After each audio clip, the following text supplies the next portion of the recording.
Nunca deixe de fazer o que você acredita por conta dos outros. Eles não estarão lá quando tudo der errado por ter abandonado seu caminho. Poucas batalhas são tão silenciosas e tão profundas quanto aquela que travamos entre o que sabemos ser verdadeiro em nosso íntimo e aquilo que o mundo espera de nós. Já me vi, mais de uma vez, dividido entre a paz de permanecer no que acredito e o medo de decepcionar quem esperava algo diferente de mim. Não foi fácil escolher, mas cada vez que escolhi permanecer fiel ao meu propósito, experimentei uma força que não vinha de mim, mas de Deus. Essa tensão entre o que somos e o que aparentamos ser é antiga. Carl Jung descreveu esse conflito como o embate entre o self, o núcleo verdadeiro do nosso ser, e a persona, a máscara que usamos para sermos aceitos. A persona busca agradar, se ajustar, pertencer. Já o self clama por integridade, verdade e profundidade. Viver de forma autêntica é ouvir o self, mesmo quando isso nos torna estranhos aos olhos dos outros. A fé cristã nos chama para esse mesmo lugar, o da obediência a Deus antes da obediência ao mundo. Antes importa obedecer a Deus do que aos homens. Isso não é uma postura arrogante, mas um ato de adoração. Porque viver segundo o que Deus nos mostrou, ainda que seja na contramão da maioria, é uma forma de dizer: Senhor, eu confio em Ti mais do que em qualquer voz ao redor. Epicteto, filósofo estoico, dizia que a verdadeira liberdade está em agir de acordo com a própria consciência e não com os desejos da multidão. Sêneca reforçava: quem segue a si mesmo jamais se perde. Mas seguir a si mesmo, quando esse eu está rendido ao Espírito, exige coragem, exige solidão e exige fé, porque o preço da fidelidade é alto, mas o preço de se trair é ainda maior.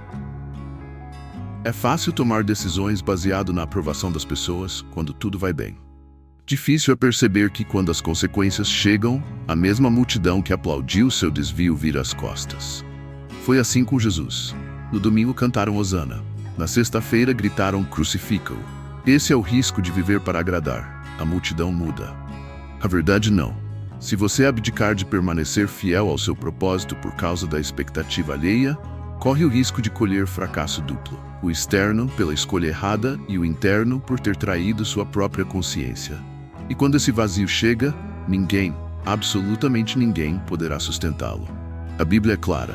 Maldito o homem que confia no homem e faz da carne mortal o seu braço. Isso não é um chamado à desconfiança total das pessoas, mas um alerta. Seu eixo não pode ser o outro. Precisa ser Deus. Precisa ser a verdade que Ele plantou em você. Lembro-me de uma decisão difícil que tomei anos atrás. Parecia ilógica, imprudente até. Amigos me aconselharam a ceder, a não causar problema. Mas dentro de mim havia uma convicção que queimava. Eu sabia que se cedesse, trairia algo muito mais precioso do que a minha reputação. Trairia meu propósito. E se o resultado desse errado, como muitos previam, a dor seria só minha. Não haveria plateia para segurar minhas lágrimas. Carl Jung dizia que a solidão não vem do fato de não termos pessoas ao nosso redor, mas de não podermos compartilhar com elas o que é verdadeiramente importante para nós.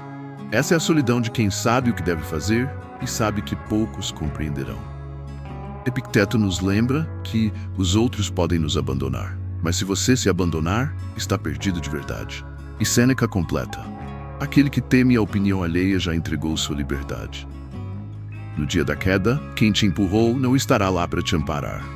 Mas se você permanecer fiel ao seu propósito, mesmo que tropece, cairá de pé, diante de Deus e da sua consciência. Desde Gênesis até Apocalipse, a Bíblia nos apresenta homens e mulheres que escolheram permanecer fiel ao seu propósito, mesmo quando isso significou caminhar sozinhos, enfrentar rejeição ou carregar o peso de incompreensões profundas. José, ainda jovem, recebeu os sonhos de Deus e decidiu não negociá-los, mesmo quando foi lançado num poço, vendido como escravo, injustiçado e preso. Poderia ter se adaptado, se calado, se protegido, mas escolheu ser fiel. E foi essa fidelidade, não o talento, que o levou ao palácio e o preparou para preservar uma nação. Jeremias, o profeta do choro, foi chamado para dizer verdades que ninguém queria ouvir. Sofreu desprezo, foi agredido, abandonado. Certa vez chegou a dizer: nunca mais falarei em teu nome. Mas logo completou: havia no meu coração como fogo ardente e não pude conter. É isso. Quem carrega um propósito verdadeiro não consegue sufocá-lo por muito tempo. Paulo, antes de ser apóstolo, era perseguidor. Mas ao encontrar Jesus no caminho de Damasco, entendeu que sua vida tomaria outro rumo, um que custaria caro. Ele foi apedrejado, preso, traído, incompreendido. Ainda assim, escreveu: "Em nada considero a vida preciosa para mim, contanto que complete minha carreira e o ministério que recebi do Senhor." E o maior exemplo, Jesus. Sabia quem era, sabia o que carregava, sabia por que veio. Foi desacreditado por familiares, traído por amigos, rejeitado por autoridades religiosas. Ainda assim permaneceu. No deserto, na sinagoga, no Getsemane e na cruz. "Pai, se queres, passa de mim este cálice, mas não se faça a minha vontade, sim a tua." Esse é o coração que Deus sustenta, o que escolhe ser fiel, mesmo sangrando. Carl Jung via essa fidelidade à própria verdade como uma das maiores marcas da individuação. Para ele, quem permanece íntegro diante do próprio chamado, ainda que perca o mundo, encontra o próprio ser e encontra Deus. Epicteto dizia que o caminho da excelência é solitário, mas recompensador. Sêneca concordava: a alma grande se forma no embate com a adversidade. Esses homens bíblicos nos ensinam que a fidelidade ao propósito não garante facilidade, mas garante sentido. E isso basta. Ser rejeitado dói. Dói porque somos seres relacionais, feitos para a comunhão, para o pertencimento. Mas há uma dor maior do que a rejeição dos outros: a rejeição de si mesmo. Quando deixamos de permanecer fiel ao seu propósito por medo de sermos deixados de lado, acabamos nos abandonando. E esse abandono interior corrói em silêncio. Já vivi essa tensão. Houve ocasiões em que percebi que agradar alguém significaria negar algo essencial em mim. E por um tempo, considerei ceder. Queria manter a paz, evitar conflitos, não parecer difícil. Mas dentro de mim, a inquietação crescia. Até que entendi: ser rejeitado pelos outros é difícil, mas viver em desacordo com a própria consciência é insustentável. Carl Jung enxergava a força interior como resultado de uma alma que se alinha à sua verdade mais profunda. Ele dizia que a fraqueza emocional frequentemente surge da falta de integração entre aquilo que sabemos que somos e aquilo que fingimos ser para os outros. Quando essa ponte se rompe, perdemos a paz. A fé cristã nos oferece outro fundamento para essa força: a presença constante de Deus. Se Deus é por nós, quem será contra nós? Romanos 8:1. Não se trata de arrogância espiritual, mas de confiança. Quando sabemos que o Pai nos vê, nos conhece e nos sustenta, o medo da rejeição humana perde poder. Epicteto ensinava que ninguém pode nos ferir profundamente sem o nosso consentimento. Ele acreditava que a verdadeira liberdade e fortaleza vem de dentro, de uma alma treinada a responder com virtude e não com reatividade. Sêneca reforçava: a opinião dos tolos é tão volúvel quanto o vento. Não construa sua casa sobre ela. Desenvolver essa força interior é um processo. Envolve oração, reflexão, maturidade, autoconhecimento e, acima de tudo, confiança em Deus. Não é fácil, mas é possível. E quando ela floresce, algo muda. O medo diminui e a firmeza cresce. Você já se sentiu em paz por ter escolhido certo, mesmo sendo mal interpretado? Essa é a força interior que vence a rejeição. A força de quem permanece fiel. Essa é uma pergunta sincera que já me fiz mais de uma vez. Será que estou mesmo sendo obediente ao que Deus me chamou para viver? Ou estou apenas insistindo por orgulho? Nem toda firmeza é sabedoria. Às vezes, o ego se disfarça de convicção. Por isso, quem deseja permanecer fiel ao seu propósito, precisa também cultivar discernimento. A Bíblia nos ensina que o coração é enganoso. Jeremias 7. Podemos confundir nossa vontade com a vontade de Deus. Podemos chamar de propósito algo que, na verdade, é apenas teimosia ferida. Por isso é essencial cultivar um espírito ensinável, mas não volúvel. Jesus nos dá um modelo.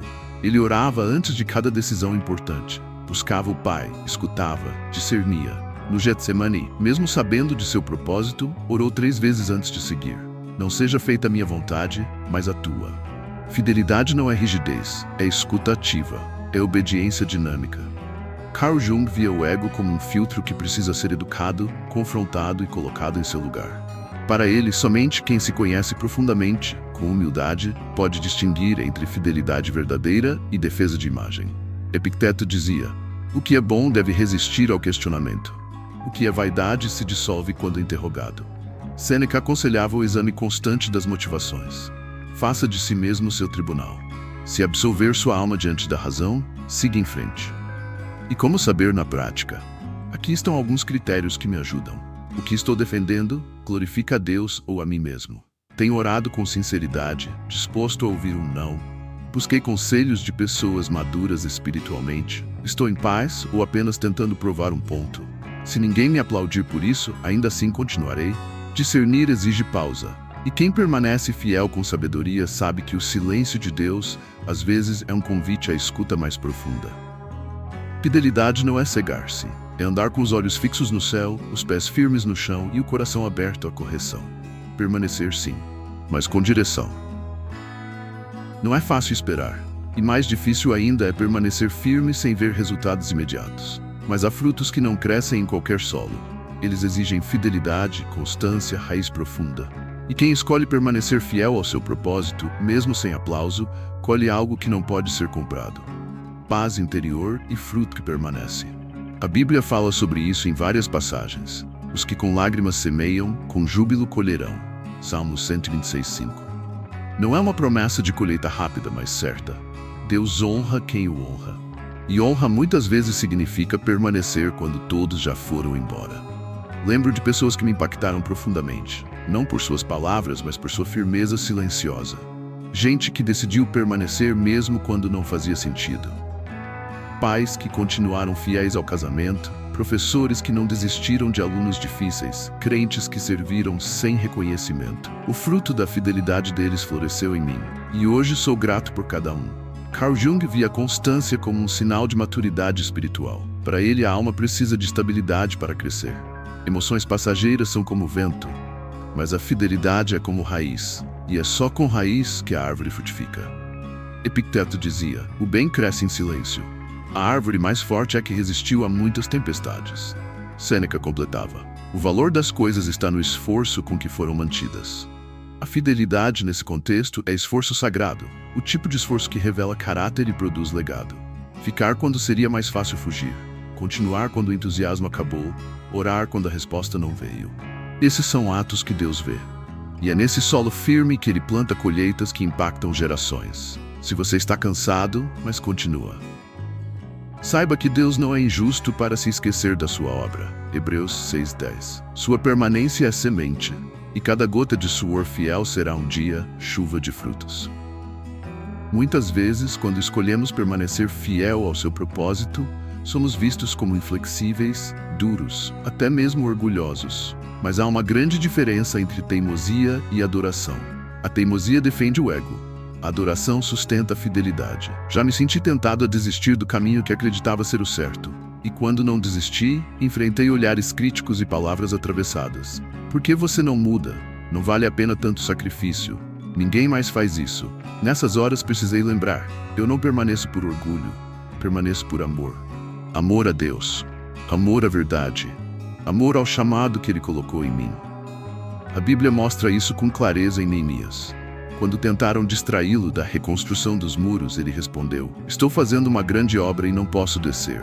Ele não estava se defendendo, estava adorando com sua obediência. Jesus também não discutiu com todos os que o questionaram. Ele permaneceu. E sua permanência na cruz foi a maior expressão de adoração e entrega que o mundo já viu. Ele não precisava provar nada, apenas precisava cumprir tudo.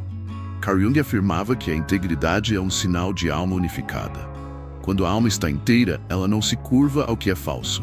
Permanecer, nesse caso, é fruto de coerência interna, não de vaidade. Epicteto nos desafia: a única aprovação que você deve buscar é da sua própria consciência e da divindade que a guia. Sêneca dizia que ser constante na virtude é o ato mais elevado de reverência aos deuses. Para nós cristãos, essa constância é um altar, onde cada ato de fidelidade é uma oferenda ao Senhor. Permanecer quando ninguém mais vê sentido é dizer com a vida: Senhor, eu confio em Ti. É transformar o cansaço em culto, o silêncio em oração, a dor em sacrifício vivo. E é isso que torna a fidelidade tão preciosa. Ela não precisa de palco, ela é adoração em estado puro. Vivemos num mundo que valoriza a mudança rápida, a adaptação imediata, o giro das opiniões. Mas o Evangelho nos chama para algo mais profundo. Permanecer fiel ao seu propósito, mesmo quando isso significar caminhar sozinho, mesmo quando os aplausos cessarem, mesmo quando ninguém entender. Não se trata de orgulho, trata-se de adoração. Trata-se de ouvir a voz de Deus no íntimo e dizer: sim, Senhor, eu continuo. Porque há um tipo de fidelidade que não se mede por resultados visíveis, mas por paz interior. E há um tipo de permanência que não prende, liberta. Se você está neste momento de conflito entre o que acredita e o que os outros esperam de você, lembre-se, a multidão não sustentará seus passos, mas o Pai sustentará sua alma. E quem permanece em Deus, permanece em verdade. E quem permanece em verdade nunca será abalado. Muito obrigado por chegar até aqui. E como sempre peço, se este conteúdo te agregou algo de bom, considere se inscrever neste canal. Curta esse vídeo e compartilhe com alguém que tem valor para você. Participe também nos comentários. Vamos trocar ideias sobre perseverança, fé e o rumo que este mundo está tomando. É chegada a hora do povo cristão se unir cada vez mais. A missão não é fácil, mas nosso propósito é nobre. Que Deus te abençoe, hoje e sempre.